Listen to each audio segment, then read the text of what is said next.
आणि आताची एक महत्त्वाची बातमी आपण पाहतोय। भांडूपमधील ठाकरे गटाच्या कार्यकर्त्यांची सुटका झालेली आहे। भांडूपमध्ये मतदान केंद्राबाहेर डमी मशीनवर प्रात्यक्षिक दाखवणाऱ्या ठाकरे गटाच्या कार्यकर्त्यांची पोलिसांनी सुटका केली आहे। डमी मशीनवर तिसऱ्या क्रमांकाचं बटन दाबण्याचं आवाहन हे कार्यकर्ते करत होते असा आरोप पोलिसांनी त्यांच्यावर केलेला होता आणि त्यांना ताब्यात घेतलेलं होतं। मतदान केंद्रापासून 100 मीटरवर आपण पाहू शकतो की होते असा दावा या कार्यकर्त्यांनी केला आहे।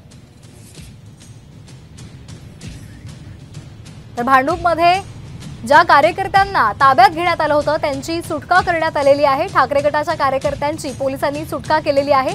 मतदान केंद्रापासून आपण 100 मीटरवर होतो असा दावा या कार्यकर्त्यांनी केलेला होता।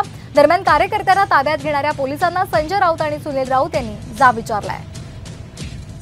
आम्ही आमची सर्व 8-10 जे कार्यकर्ते इथे मतदानाला सर्व सांगत असताना त्यांना सर्व दाखवत असताना आमच्या बूथवरती जास्त गर्दी होती हे त्यांनी बघून हे त्यांनी काम करण्याचा प्रयत्न केलेला आहे।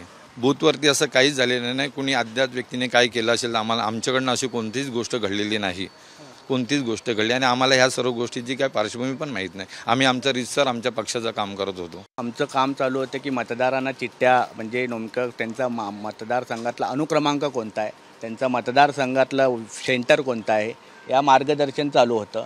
आणि जे विरोधी पक्ष आहे त्यांच्या गैरसमजातून काही तक्रार झाली असावी असं आम्हाला वाटतं, परंतु आम्ही पूर्णपणे पोलिसांना सहकार्य केलेलं आहे।